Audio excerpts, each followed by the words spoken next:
Hey, Rick Ross tried to pull all stops to make sure Port of Miami 2 sell. First, he tried to upstart some beef that happened 10 years ago with 50 Cent. 50 clearly caught that Ross was trying to get some bait, trying to get some shine off that, because he knew 50 was going to most likely respond. Which he did, but he didn't respond in the manner what Ross expected. So, this is what he does next. He tries to bring two dudes that clearly don't like each other, Lil Wayne and Pusha T, on the same track for MayBach Music 6. You know these two don't like each other. So what he tried to do, he tried to pull a young buck and put two of them dudes on the same track. Had them go at it, and he gonna get shine off both of it. But see, Lil Wayne, he made some phone calls to have Pusha T's verse removed. Because Pusha T verse was hard.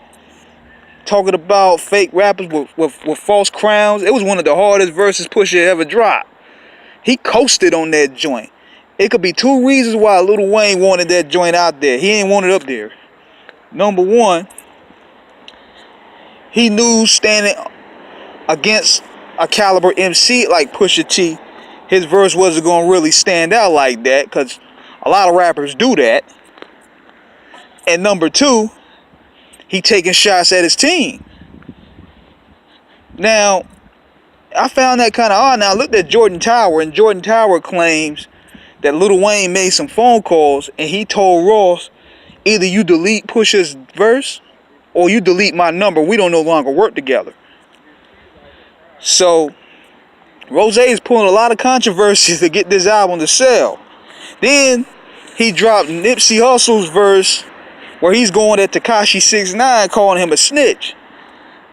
So Ross ain't playing. He trying to sell this Port of Miami 2, which is a pretty good album actually.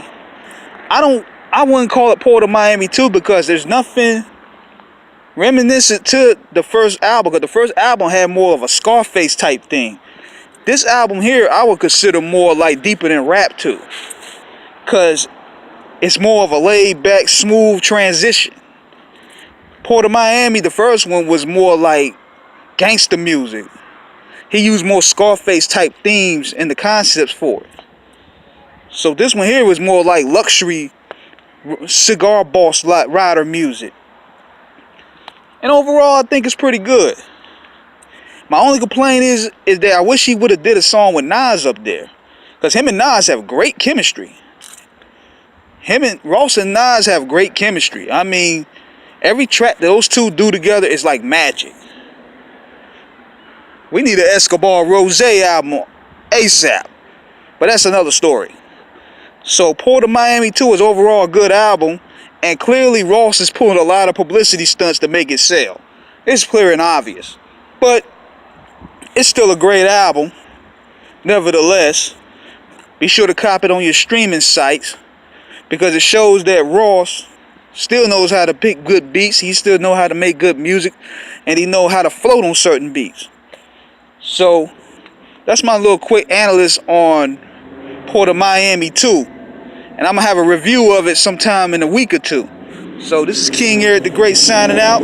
Holla back at your boy.